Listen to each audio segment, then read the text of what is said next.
ये लोग जो है अभी यहाँ पे आक्रोशित नजर आ रहे हैं और इनका ये कहना है कि जो स्थानीय पुलिस थी, स्थानीय जो चौकी है, वो उन्होंने ठीक से काम नहीं किया, नहीं तो इतनी बड़ी घटना नहीं होती। और इस वक्त जो ये हंगामा है, ये हंगामा उन्हीं स्थानीय पुलिस, स्थानीय चौकी को लेकर है। अब लोग यहाँ पे मौजूद हैं। जो बॉडी है वो डेड बॉडी पोस्टमार्टम हाउस में रखी हुई है। घर वालों की तरफ से अभी कोई तहरीर नहीं पड़ी है। कंटिन्यू वहां कवर कर रहे हैं, जरा एक बात बताएं। जो हमें इन्फॉर्मेशन दी गई उसमें ये कहा गया कि 12:30 बजे मवेशियों को खोल खोल कर ले जा रहे थे, इस तरीके से तस्करी करते। तो अगर ये तस्कर ग्रुप है तो ये आज एक्टिव नहीं हुआ, ये पुराना एक्टिव था। कहां थे पुलिस वाले या प्रशासन वहां का?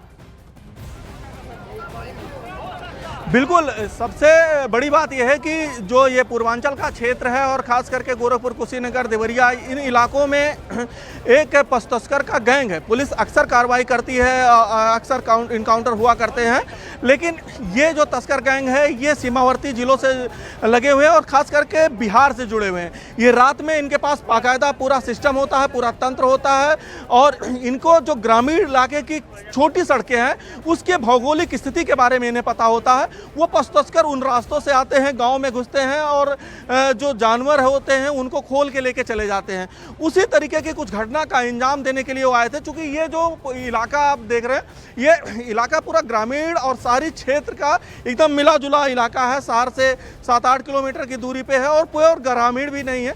तो पशु तस्करों के लिए आप आम लोगों से बात करें तो जरा ये पूछे, पहले पशु तस्करी हुई है क्या? बिल्कुल बिल्कुल बिल्कुल बिल्कुल। यहाँ पे जो पशु तस्करी की घटना है वो आम हुई है और पशु तस्करी यहाँ पे होती रही है और इसी कारण जो है जो ग्रामीण हैं वो आक्रोशित रहे हैं। क्योंकि उनके जानवर को वो लोग उठा ले जाते हैं, अगर कोई विरोध करता था तो उनके साथ मारपीट भी करते थे।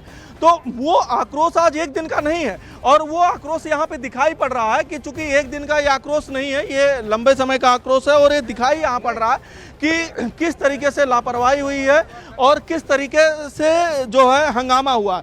चूंकि रात में जब हंगामा हुआ तो उस हंगामे में कई पुलिस वाले भी घायल हो गए, चूंकि पुलिस अपनी ड्यूटी कर रही थी और उसमें अधिकारी सहित कई पुलिस वाले भी घायल हो गए। और उसका नतीजा यह रहा कि आज सुबह से यहाँ पे बड़ी संख्या में पुलिस फोर्स तैनात है, पुलिस बल तैनात है और वो लगातार जो है यहाँ पे कानून व्यवस्था बनाए रखने का कोशिश कर रही है, जिससे कोई यहाँ पे उपद्रव ना हो, जिससे स्थिति सामान्य बनी रहे। हालांकि अभी जो है पुलिस कप्तान ने घर वालों से बात की है। घर वाले इस बात के लिए लगभग राजी हैं कि अभी वो थोड़ी देर में जो है तहरीर की कॉपी दे देंगे, जिसके बाद जो कानूनी प्रक्रिया होती है कानूनी प्रक्रिया आगे बढ़ेगी।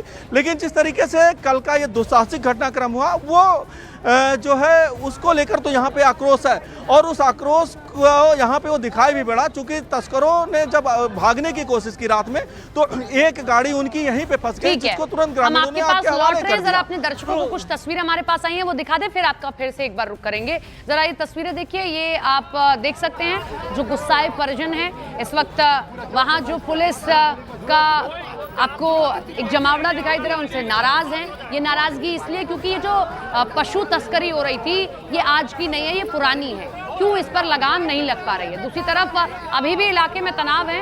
ये गुस्साई महिला, इनको रोकने का प्रयास किया जा रहा है। जो 3 टीम्स हैं पीएसी की, उनको तैनात कर दिया गया है ताकि किसी भी अप्रिय घटना को रोका जा सके, क्योंकि परिजनों में गुस्सा है, उन्होंने अपने के खो दिया है और सिर्फ इतनी सी बात पर कि उनके बच्चे ने रोकने का प्रयास किया था। रामगोपाल हमारे साथ लगातार बने हुए। रामगोपाल, कुछ उन तस्करों को लेकर जानकारी मिली हो? किसी और इलाके से आते हैं, किसी और जगह से आते हैं? कैसे ये नेटवर्क लगातार वर्क कर रहा था? क्योंकि अभी तक जो ये सूचना है वो सूचना ये है कि ये जो पशु तस्कर हैं, ये पशु तस्कर बिहार के जो बॉर्डर वाले जिले हैं वहाँ से इधर की तरफ आते हैं और यहाँ पे आके वो इस तरीके की घटनाओं का अंजाम देते हैं। चूँकि गोरखपुर में ये पहली बार ऐसा नहीं हुआ है कि इस तरीके की घटनाओं का अंजाम दिया गया है। इस तरीके की ये घटनाएं यहाँ पे पशु तस्करी की हुआ करती है और अक्सर पशु तस्करों को जो है स्थानीय लोगों के साथ साथ जो पुलिस फोर्स है वो पकड़ती है, इनकाउंटर होता है, पकड़े भी जाते हैं। लेकिन ये इनके बचने का जो सबसे बड़ा कारण है, वो बचने का ये कारण ये होता है कि यहाँ से ये ग्रामीण रास्तों से होते हुए बिहार पहुँच जाते हैं। यहाँ से 70 से 80 किलोमीटर की दूरी पे बिहार के वो ज़िले हैं और वहाँ भी चूँकि मेन रास्ते से नहीं जाते हैं, अंदरूनी गाँव के रास्तों से ये निकल जाते हैं और जब ये बिहार में पहुंच जाते हैं तो वहाँ पे थोड़ी सी पुलिस के हाथ बच जाते हैं और वो इस कारण से वहाँ पे कार्रवाई नहीं हो पाती। लेकिन जैसे ही ये गोरखपुर, कुशीनगर या इन जिलों में प्रवेश करते हैं, इनके ऊपर कार्रवाइयाँ होती हैं और कई कार्रवाइयाँ अभी तक इस तरीके की हुई हैं। लेकिन जिस तरीके से कल जिस घटनाक्रम का अंजाम रात में पशु तस्करों ने दिया, ये एक दुस्साहसिक कदम था और उसी को लेकर यहाँ पे आक्रोश अभी दिखाई पड़ रहा है। जो ग्रामीण हैं, जो महिलाएं हैं, वो यहाँ पे बेहद आक्रोशित हैं और वो यहाँ पे हंगामा कर रही हैं और उनका ये कहना है कि हमें यहाँ से जाने दीजिए। क्योंकि बड़ी संख्या में पुलिस फोर्स, आप देखिए, बैरिकेडिंग करते हुए यहाँ पे मौजूद है। फोर्स का ये कहना है कि ठीक है, अब जो भी घटनाक्रम है उसको अब हम लोग सही से निपटेंगे। अब उसकी जो है उस घटनाक्रम को निपटने की तैयारी भी कर ली गई है। तो अब जो है मामले को यहाँ शांत किया जाए, पोस्टमार्टम हो जाने दीजिए, उसके बाद आगे की प्रक्रिया किया जाएगा। और पशु तस्करों को पकड़ने के लिए जो यहाँ की टीम है, पुलिस की टीम है, वो भी सक्रिय हो गई है। एसटीएफ की टीम सक्रिय हो गई है, एसओजी की टीम सक्रिय हो गई, क्राइम ब्रांच की टीम। तो एक तरफ जहाँ इन हंगामे को, इस आक्रोश को शांत करने की कोशिश चल रही है, तो वहीं दूसरी तरफ पुलिस प्रशासन भी अपनी तरफ से व्यवस्था को मैनेज करने में लगा हुआ है कि जल्द से जल्द पशु तस्करों को पकड़ लिया जाए। लेकिन जो आक्रोश है वो आक्रोश अभी कम नहीं हो रहा है और उसी का ये नतीजा है कि बिहार की सीमा से सटे हुए कुछ इलाकों से भी वो लोग आते हैं। तो कहाँ ये पड़ता है गोरखपुर में? जरा भौगोलिक स्थिति एक बार बता दें, मेन शहर से कितना दूर है? क्योंकि ये जो इलाका है, ये यहाँ पे जो हंगामा हो रहा है, ये मेन शहर से सिर्फ 7 से 8 किलोमीटर की दूरी पे है। लेकिन यहाँ से जो है 30 किलोमीटर की दूरी के बाद से गोरखपुर जो शहर है वो ख़त्म हो जाता है और उसके बाद ये वहाँ से कुशीनगर के ज़िले की सीमा शुरू होती है और वो भी कुशीनगर का जो पीछे वाला इंटीरियर वाला इलाका है वो इलाका शुरू होता है और वहीं से कुशीनगर होते हुए वो बिहार बॉर्डर की तरफ गोपालगंज, जो कि वहाँ पे नदी जो बहती है, उससे होते हुए गोपालगंज या फिर सीवान की तरफ पशु तस्कर निकल जाते हैं। तो यहाँ से 80-90 किलोमीटर की दूरी है और अंदर अंदर वो जाते हैं। शहर का ये जो इलाका है, चूँकि ये इलाका पशु तस्करों के लिए इसलिए भी मुफीद है कि इस इलाके के दोनों तरफ घनी आबादी है, उसी के साथ साथ जंगल भी मौजूद है। जो गोरखपुर का एक जंगल वाला क्षेत्र है वो जंगल भी मौजूद है।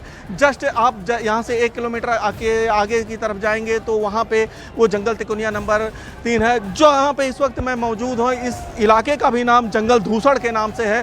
तो आप समझिए कि ये जो पूरा इलाका है ये जंगलों से घिरा हुआ इलाका है। तो इसलिए पशु तस्करों के लिए ये इलाका इसीलिए मुफीद रहा है और वो यहाँ पे आके इस तरीके की घटनाओं का अंजाम देते रहे हैं।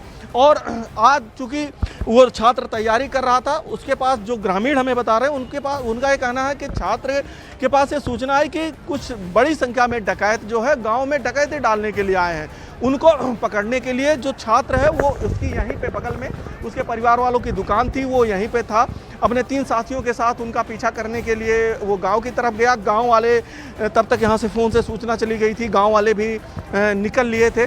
लेकिन जब तक गांव वाले पहुँचते, चूँकि छात्र बाइक से था, पहले पहुँच गया तो और उनकी संख्या अधिक थी, तो उन्होंने उस छात्र को अपनी बाइक में बैठा लिया और उसकी दूर ले जाके हत्या करके बॉडी फेंक दी।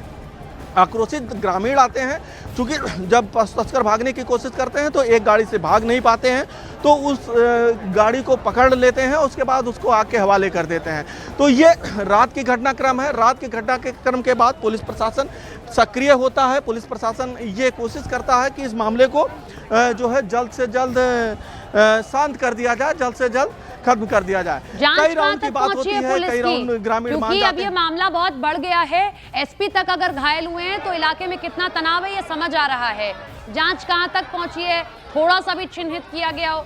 हालांकि ये गांव का इलाका है तो सीसीटीवी फुटेज वगैरह उतना नहीं होगा, लेकिन फिर भी कुछ दिखा हो, मिला हो, सबूत हो, क्योंकि बहुत जरूरी है। जिस इलाके में आप खड़े हैं हम ही देख रहे हैं कि कितना तनाव नजर आ रहा है। बिल्कुल, जो जांच की प्रक्रिया है, चूंकि ग्रामीण जो आक्रोशित हैं, अभी इस पे कोई जांच नहीं। अभी तो जो पुलिस की और प्रशासन की पूरी कोशिश है, वो कोशिश ये है कि किसी तरीके से जो मृतक के परिजन हैं वो एक FIR दे दें, एक पंचनामा कर लें, जिससे जो बॉडी के क्रिमिनेशन की प्रक्रिया है वो शुरू हो जाए। अभी स्थिति ये है कि अभी इसको लेकर यहाँ पे प्रक्रिया चल रही है। जहाँ तक पशु तस्करों की बात है तो पशु तस्करों की जाँच के लिए जो जिले की क्राइम ब्रांच की टीम है, STF की टीम है, SOG एसओजी की टीम है वो लगी हुई है, रात से ही लगी हुई है, वो लोकेशन ट्रेस कर रही है। क्योंकि अभी इस मुद्दे पे कोई भी पुलिस के आला अधिकारी कहीं भी, यहाँ पे खुद मौके पे एसपी क्राइम मौजूद है, कई थानों के सीओ फोर्स मौजूद है, सीओ मौजूद है, लेकिन अभी वो किसी से कुछ भी बात नहीं कर रहे हैं। उनका ये कहना है कि अभी हम सिर्फ पहले पूरे घटनाक्रम को किसी तरीके से शांत करें, जो आक्रोशित लोग हैं उनको शांत करें, और उसके बाद जब मामला शांत हो जाएगा तब आगे की यहाँ की प्रक्रिया शुरू होगी। अभी इनकी जो पूरी कोशिश है वो ये है कि कुछ जो पशु तस्कर जिन्होंने ये दुस्साहसिक घटना को अंजाम दिया है उनको पकड़ा जाए, उनको जो है सलाखों के पीछे किया जाए, या उनका अगर वो इनकाउंटर होता है तो इनकाउंटर में वो पकड़े जाएं या मारे जाएं। अभी पुलिस उस प्रक्रिया में आगे बढ़ रही है। और दूसरी प्रक्रिया यह है कि लोगों का गुस्सा शांत करने के लिए बातचीत चल रही है। कप्तान स्तर से लेकर नीचे के स्तर के अधिकारी बातचीत कर रहे हैं और वो पूरा घटनाक्रम यहाँ चल रहा है।